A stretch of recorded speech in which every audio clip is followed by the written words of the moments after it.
क्या आप जानते हैं कि 90% लोग अपनी पूरी जिंदगी सिर्फ और सिर्फ अदर्स की सोच पर चलते हैं। वो कभी खुद नहीं सोचते, वो कभी सवाल नहीं पूछते, वो बस फॉलो करते रहते हैं और इसीलिए वो एवरेज ही रह जाते हैं। लेकिन आज वो दिन है जब आपकी जिंदगी बदलने वाली है, क्योंकि आज मैं आपको बताने वाला हूं 5 ऐसे पावरफुल टिप्स जो आपके ब्रेन को एक सुपर कंप्यूटर बना देंगे। जी हां दोस्तों, आपके सामने है क्विक स्टडी और आज हम बात करेंगे क्रिटिकल थिंकिंग स्किल्स के बारे में। और अगर आप इस वीडियो को पूरा देख लेते हैं तो ट्रस्ट मी, आपका दिमाग कभी पहले जैसा नहीं रहेगा। तो चलिए शुरू करते हैं बिना किसी देरी के। क्विक स्टडी, सीखो तेज, आगे बढ़ो। सबसे पहले समझते हैं कि क्रिटिकल थिंकिंग आखिर है क्या। देखिए, जब हम स्कूल में होते थे तो टीचर हमें याद करने के लिए कहती थी, याद करो, याद करो और याद करो। लेकिन क्या कभी किसी ने हमें सोचना सिखाया? नो, बिल्कुल नहीं। और यही सबसे बड़ी प्रॉब्लम है हमारे एजुकेशन सिस्टम की। क्रिटिकल थिंकिंग का मतलब है किसी भी इंफॉर्मेशन को ब्लाइंडली एक्सेप्ट नहीं करना, बल्कि उसे एनालाइज करना, क्वेश्चन करना और फिर अपने लॉजिक से कंक्लूजन पर पहुंचना। मान लीजिए आपके व्हाट्सएप पर एक मैसेज आता है, इस फोटो को शेयर करो वरना आपके साथ बुरा होगा। अब एवरेज पर्सन क्या करेगा? अरे बाप रे, शेयर कर देता हूं, कहीं सच में बुरा ना हो जाए। लेकिन क्रिटिकल थिंकर क्या करेगा? रुको जरा, सब्र करो।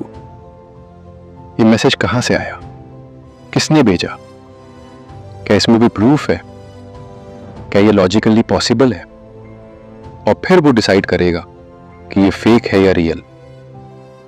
दोस्तों, हमारे देश में फेक न्यूज इतनी तेजी से फैलती है क्योंकि लोग क्रिटिकल थिंकिंग नहीं करते, वो बस फॉरवर्ड कर देते हैं और यही हैबिट उनकी पूरी जिंदगी में प्रॉब्लम बन जाती है। मान लीजिए आपको 2 जॉब्स का ऑफर है।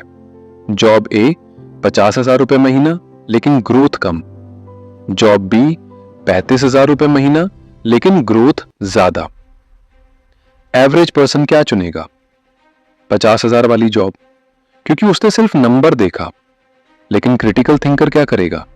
वो एनालाइज करेगा 5 साल बाद कौन सी जॉब बेहतर होगी, कहां लर्निंग ज्यादा मिलेगी, कहां नेटवर्किंग बेहतर होगी, लॉन्ग टर्म में क्या बेटर है, और फिर वो राइट डिसीजन लेगा। रिसर्च कहती है कि क्रिटिकल थिंकर्स 70% ज्यादा सक्सेसफुल होते हैं करियर में, 85% बेहतर डिसीजंस लेते हैं, 60% कम मिस्टेक्स करते हैं, 90% कॉन्फिडेंट होते हैं अपनी लाइफ में। तो क्या आप भी क्रिटिकल थिंकर बनना चाहते हैं? तो चलिए अब मैं आपको बताता हूं वो 5 पावरफुल टिप्स जो आपको एक मास्टर क्रिटिकल थिंकर बना देंगे। Tip number 1, question everything. हर चीज पर सवाल उठाओ। Tip number 1, question everything. दोस्तों, बचपन में हम सब एक जैसे होते हैं। हाउ, वाई, व्हाट, व्हेन, हम हर चीज पर सवाल उठाते हैं। लेकिन जैसे जैसे हम बड़े होते हैं, सोसाइटी हमें चुप करा देती है। चुप रहो, बड़ों की बात मानो, सवाल मत पूछो, जैसा कहा जा रहा है वैसा करो। और धीरे धीरे हमारी क्वेश्चनिंग एबिलिटी मर जाती है। लेकिन अगर आप क्रिटिकल थिंकर बनना चाहते हैं तो आपको अपने इनर चाइल्ड को वापस जगाना होगा। आपको फिर से सवाल पूछना शुरू करना होगा। हर इंफॉर्मेशन के सामने ये सवाल पूछें। 1, व्हाट, ये क्या है? 2, हु, इसे किसने कहा, लिखा? 3, व्हेन, ये कब हुआ, कब लिखा गया? 4, वेयर, ये कहां से आया? 5, वाई, ये क्यों हुआ, क्यों कहा गया? 6, हाउ, ये कैसे काम करता है? मान लीजिए आप न्यूज देख रहे हैं, हेडलाइन, इस स्टॉक में 500% का रिटर्न। एवरेज इन्वेस्टर क्या करेगा? वाह, मुझे भी ये स्टॉक खरीदना है, और फिर वो लॉस कर जाएगा। और जब वो इन सवालों के जवाब ढूंढेगा तो उसे पता चलेगा कि ये पेड प्रमोशन थी और वो अपना पैसा बचा लेगा। मैं आपको अपनी एक स्टोरी बताता हूं। कुछ साल पहले मेरे दोस्त ने मुझे एक बिजनेस आइडिया दिया। भाई ये क्रिप्टो कॉइन खरीद ले, 10 गुना जाएगा। अब मैं एक्साइटेड हो गया, पैसे भी थे मेरे पास। लेकिन फिर मैंने क्वेश्चनिंग शुरू की, हु क्रिएटेड दिस कॉइन? पता चला कुछ अनोनिमस लोगों ने। What is the technology? पता चला कुछ खास नहीं। Where is the adoption? पता चला कोई रियल यूज नहीं। Why will it grow? पता चला सिर्फ हाइप है और मैंने इन्वेस्ट नहीं किया। और 2 महीने बाद वो कॉइन 90% क्रैश हो गया। मेरे दोस्त उसने 2 लाख रुपए गवा दिए, लेकिन मैंने क्वेश्चनिंग से अपना पैसा बचा लिया। अब आपकी बारी है। इस वीक आपको यह चैलेंज देता हूं, हर दिन कम से कम 10 चीजों पर सवाल उठाओ। न्यूज हेडलाइंस पर, सोशल मीडिया पोस्ट पर, एडवाइसमेंट्स पर, लोगों की एडवाइस पर, खुद के बिलीव्स पर। Challenge 10 questions per day. जब आप ये हैबिट बना लेंगे तो आपका ब्रेन ऑटोमेटिकली एनालाइज करने लगेगा। आपको फोर्सफुली सोचना नहीं पड़ेगा, ये आपकी सेकंड नेचर बन जाएगी। याद रखो दोस्तों, जो सवाल पूछता है वो सीखता है, जो सवाल नहीं पूछता वो भटकता रहता है। तो आज से क्वेश्चनिंग शुरू करो। Tip number 2, gather multiple perspectives. दोस्तों, एक बहुत पुरानी कहावत है, एक हाथ से ताली नहीं बजती। ठीक उसी तरह एक नजरिए से सच्चाई नहीं दिखती। आपने 6 ब्लाइंड मैन और एलिफेंट की कहानी सुनी होगी। 6 अंधे आदमी एक हाथी को छूते हैं। पहला आदमी टस्क छूता है, अरे ये तो एक नुकीला वेपन है। दूसरा ट्रंक छूता है, नहीं ये तो एक सांप है। तीसरा लेग छूता है, तुम दोनों गलत हो, ये तो एक मोटा ट्री ट्रंक है। चौथा ईयर छूता है, ये तो एक बड़ा पंखा है। पांचवा साइड छूता है, ये तो एक दीवार है। छठवां टेल छूता है, अरे ये तो एक रस्सी है। अब सब अपनी बात पर एडमेंट है, सबको लगता है कि वही सही है, लेकिन रियलिटी क्या है? वो सब पार्शली सही है, लेकिन कंप्लीटली गलत है, क्योंकि उन्होंने सिर्फ एक एस्पेक्ट देखा, पूरे एलिफेंट को नहीं। ठीक यही हमारी लाइफ में होता है। हम एक न्यूज चैनल देखते हैं और मान लेते हैं कि यही सच है।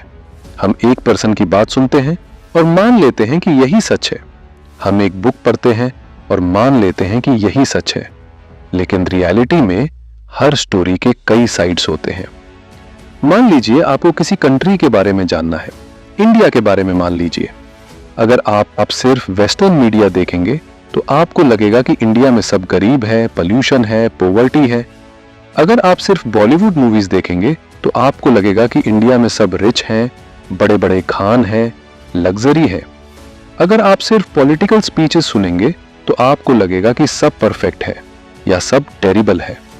लेकिन अगर आप मल्टीपल सोर्सेस से जानेंगे, लोकल से बात करेंगे, डिफरेंट न्यूज आउटलेट्स पढ़ेंगे, हिस्टोरिकल कॉन्टेक्स्ट समझेंगे, इकोनॉमिक डेटा देखेंगे, कल्चरल एस्पेक्ट्स जानेंगे, तभी आपको इंडिया की रियल पिक्चर समझ में आएगी।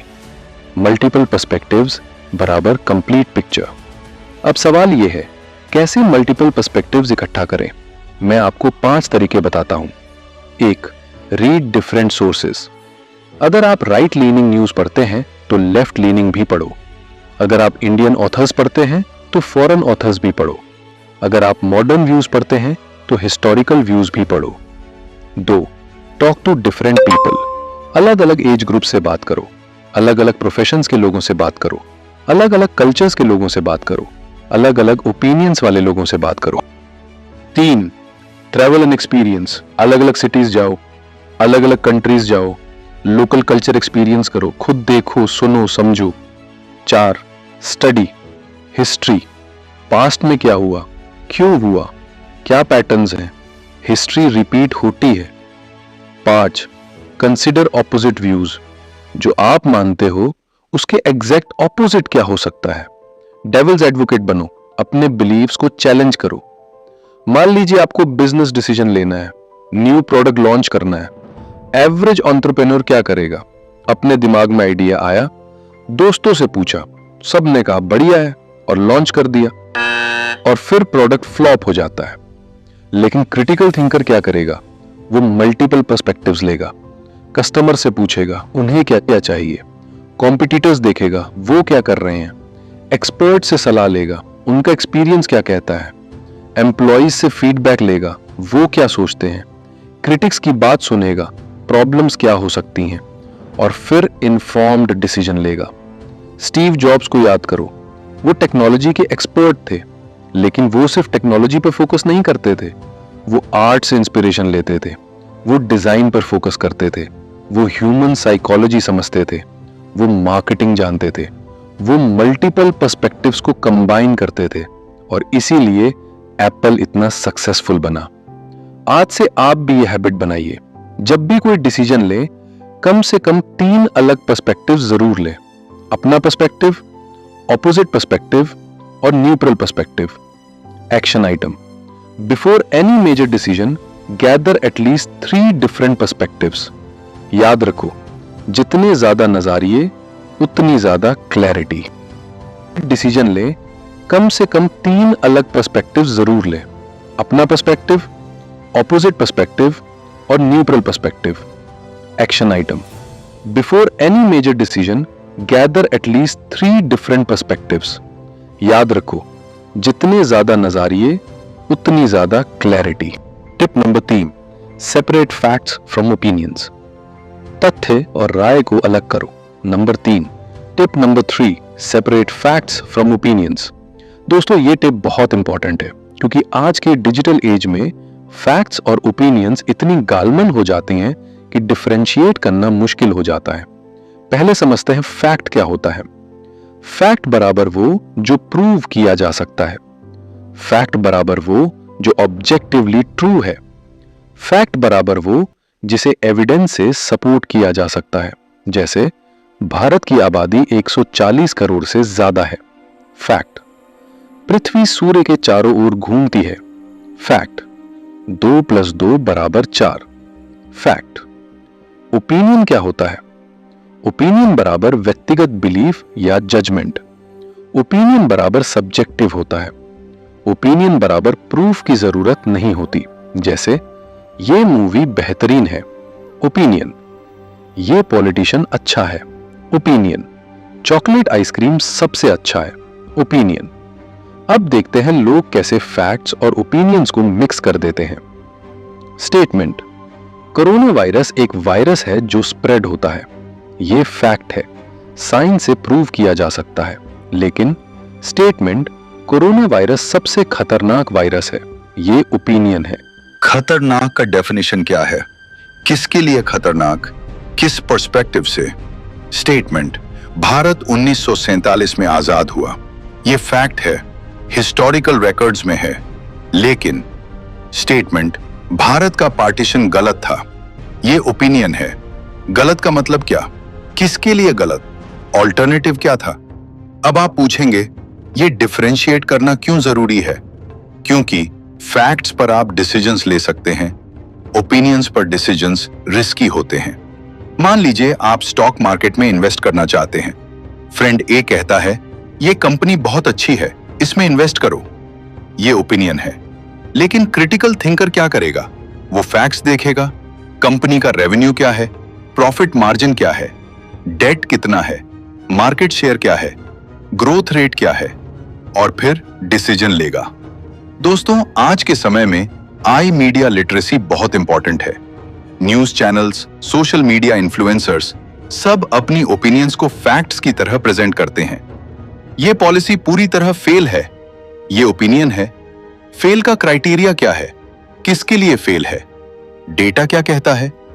यह एक्टर सबसे टैलेंटेड है, यह ओपिनियन है। टैलेंट का मेजरमेंट क्या है? किसके हिसाब से? अब सवाल यह है, कैसे पहचाने कि क्या फैक्ट है और क्या ओपिनियन? मैं आपको 5 टेस्ट्स बताता हूं। Test 1, proof test. क्या इसे प्रूव किया जा सकता है? क्या एविडेंस है? क्या सोर्सेज हैं? Test 2, universality test. क्या यह सबके लिए ट्रू है? क्या टाइम और प्लेस से इंडिपेंडेंट है? क्या कल्चर से फ्री है? Test 3, measurability test. क्या इसे मेजर किया जा सकता है? क्या नंबर्स हैं? क्या डेटा है? Test 4, verifiability test. क्या एक्सपर्ट्स इसे वेरीफाई कर सकते हैं? क्या रिसर्च है? क्या साइंटिफिक कंसेंसस है? Test 5, language test. क्या वर्ड्स जैसे बेस्ट, वर्स्ट, शुड, मस्ट हैं? अगर हां, तो ये प्रोबेबली ओपिनियन है। चलिए एक एक्सरसाइज करते हैं। मैं कुछ स्टेटमेंट्स बोलूंगा, आप बताइए कि ये फैक्ट है या ओपिनियन। एक अर्थ राउंड है, फैक्ट, साइंस से प्रूव होता है। 2 पिज्जा सबसे अच्छा फूड है, opinion, personal preference. 3 water 100 degree Celsius पर बॉयल होता है, fact, scientific fact. 4 this is the best phone, opinion, best is subjective. 5 India has 28 states, fact, can be verified. अब जब आप कुछ पढ़ें या सुने तो अपने दिमाग में यह क्वेश्चन पूछें, क्या यह फैक्ट है या ओपिनियन? अगर फैक्ट है, वेरीफाई करें। अगर ओपिनियन है, इवैल्यूएट करें कि कितना वैलिड है।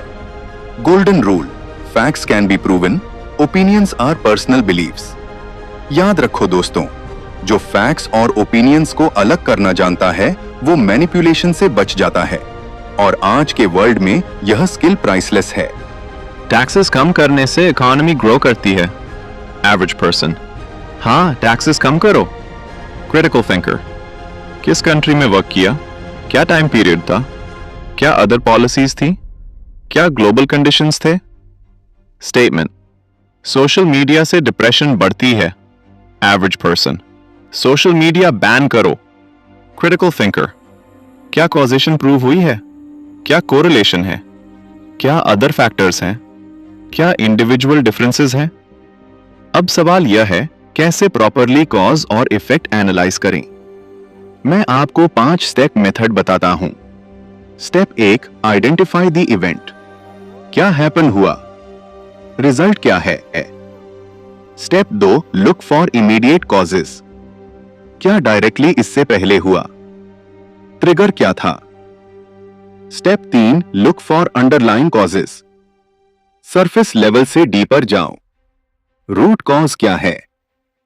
Step 4, consider multiple causes. एक कॉज नहीं होता, सभी पॉसिबल फैक्टर्स लिस्ट करो। Step 5, check for alternative explanations. और क्या एक्सप्लेनेशन हो सकता है? तो कोइंसिडेंस तो नहीं? चलिए एक एक्सरसाइज करते हैं। सिनारियो, एक कंपनी में एम्प्लॉय टर्नओवर बढ़ गया। एवरेज मैनेजर, सब लीव कर रहे हैं, न्यू हायर करो। Critical thinker analysis, immediate causes. क्या रिसेंटली सैलरी रिवीजन हुआ? क्या मैनेजमेंट चेंज हुआ? क्या कंपनी पॉलिसी बदली? अंडरलाइन कॉजेस, वर्क कल्चर कैसा है? ग्रोथ अपॉर्चुनिटीज हैं, वर्क लाइफ बैलेंस कैसा है? एक्सटर्नल फैक्टर्स, मार्केट में बेटर अपॉर्चुनिटीज, कंपेटिटर्स ज्यादा पे कर रहे हैं, इंडस्ट्री ट्रेंड क्या है? इंडिविजुअल फैक्टर्स, कौन कौन लीव कर रहा है, उनका टेन्योर कितना था, उनका डिपार्टमेंट कौन सा है, और फिर सॉल्यूशन निकालेगा। टोयोटा को याद करो, उन्होंने 5 वाइज मेथड इन्वेंट किया। Problem, machine stopped working. Why, 1, क्यों रुकी? ओवरलोड से फ्यूज जल गया। वाई, 2, ओवरलोड क्यों हुआ? लुब्रिकेशन कम थी। वाई, 3, लुब्रिकेशन कम क्यों थी? पंप प्रॉपरली वर्क नहीं कर रहा था। वाई, 4, पंप क्यों वर्क नहीं कर रहा था? पंप का शाफ्ट वेयर आउट हो गया था। वाई, 5, शाफ्ट वेयर आउट क्यों हुआ? क्लीनिंग नहीं हो रही थी। Root cause, cleaning process. और इसीलिए टोयोटा इतना सक्सेसफुल है। आज से आप भी ये मेथड यूज करो। कोई भी प्रॉब्लम आए, 5 वाइज पूछो, आपको रूट कॉज मिल जाएगा। Number 5, practice reflective thinking. दोस्तों, ये आखिरी टिप है, लेकिन ये सबसे पावरफुल टिप है, क्योंकि जो इंस्पेक्ट नहीं करता वो इंप्रूव नहीं कर सकता। रिफ्लेक्टिव थिंकिंग बराबर अपनी थिंकिंग के बारे में सोचना। Meta thinking, thinking about your thinking, यानी मैं कैसे सोच रहा हूं, मेरे थॉट प्रोसेस में क्या पैटर्न्स हैं, मैं क्या अजम्पशंस कर रहा हूं, मेरे बायसेस क्या हैं, मैं कैसे इंप्रूव कर सकता हूं। दोस्तों, हम दिन भर थिंकिंग करते हैं, लेकिन कभी स्टॉप नहीं होते, कभी रिफ्लेक्ट नहीं करते। जैसे कोई कार चलाता रहे, बिना मैप देखे, बिना डायरेक्शन जाने। रिफ्लेक्शन बराबर मैप। ये बताता है कि हम कहाँ हैं, हम कहाँ जा रहे हैं, क्या हम राइट डायरेक्शन में हैं। 3 types of reflection.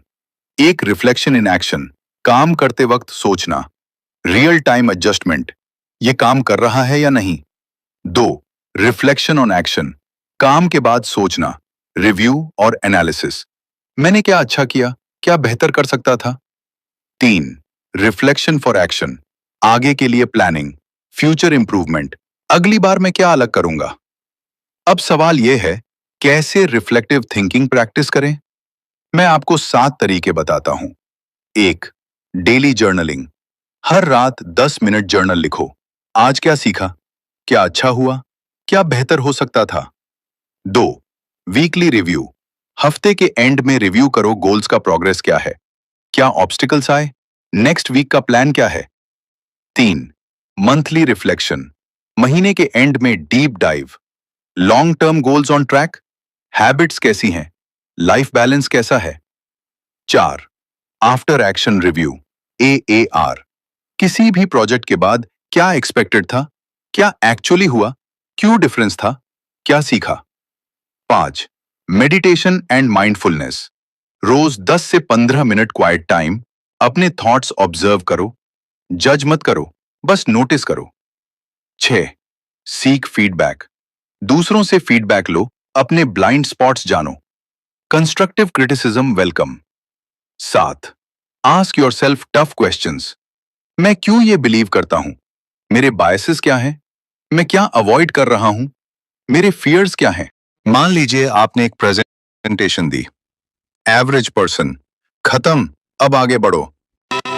Critical thinker, reflection, audience का रिएक्शन कैसा था, कौन से पॉइंट्स क्लियर थे, कहां कंफ्यूजन हुई, क्वेश्चंस क्या आए, मेरा बॉडी लैंग्वेज कैसा था, वॉइस मॉड्यूलेशन ठीक थी।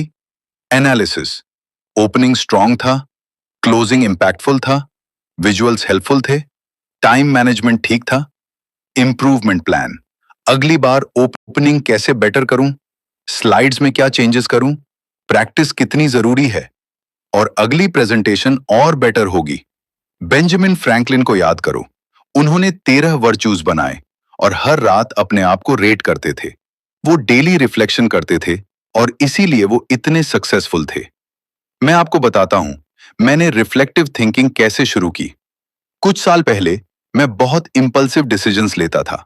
कोई आइडिया आया, तुरंत एग्जीक्यूट, और फिर रिग्रेट। फिर मैंने जर्नलिंग शुरू की, हर रात 10 मिनट अपने डिसीजंस रिव्यू करता, और पता चला मैं इमोशनल होके डिसीजंस लेता था। जब एंग्री होता तो रॉन्ग डिसीजंस, जब एक्साइटेड होता तो रिस्की डिसीजंस। अब मैं पॉज लेता हूं, इमोशन को सेटल होने देता हूं, फिर लॉजिकल डिसीजन लेता हूं, और रिजल्ट्स बहुत बेटर हैं। आज से आप भी शुरू करो। टुनाइट से 10 minute journaling challenge. Start daily journaling tonight. Questions to ask. 1, what did I learn today. 2, what am I grateful for. 3, what could I have done better. 4, what will I do differently tomorrow. दोस्तों, आज हमने सीखे 5 powerful tips जो आपको master critical thinker बना देंगे। Tip number 1, question everything, हर चीज पर सवाल उठाओ। Tip number 2, gather multiple perspectives, कई नजरिए इकट्ठा करो। Tip number 3, separate facts from opinions, तथ्य और राय को अलग करो। Tip number 4, analyse cause and effect, कारण और प्रभाव का विश्लेषण करो। Tip number 5, practice reflective thinking, चिंतनशील सोच का अभ्यास करो। दोस्तों, क्रिटिकल थिंकिंग सिर्फ एक स्किल नहीं है, ये एक सुपर पावर है। जो क्रिटिकल थिंकर है वो बेटर डिसीजंस लेता है, वो मैनिपुलेशन से बचता है, वो प्रॉब्लम सॉल्व करता है, वो सक्सेसफुल होता है, वो कॉन्फिडेंट रहता है। रिसर्च कहती है क्रिटिकल थिंकर्स 85% ज्यादा सक्सेसफुल होते हैं। वो 70% बेहतर लीडर्स बनते हैं। वो 60% कम स्ट्रेस में रहते हैं।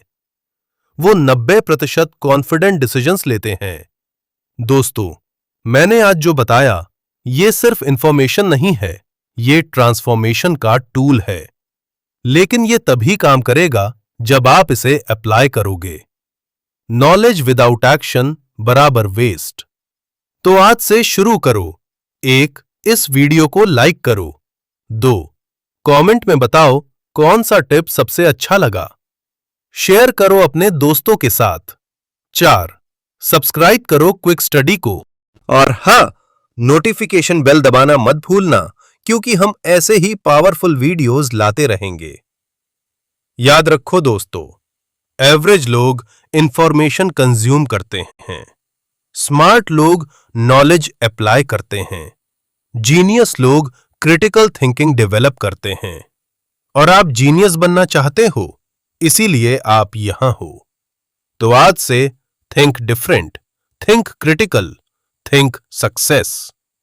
यह था क्विक स्टडी, जहां हम सीखते हैं तेज और आगे बढ़ते हैं। मिलते हैं अगले वीडियो में। तब तक के लिए keep learning, keep growing, keep thinking. Quick study, सीखो तेज, आगे बढ़ो।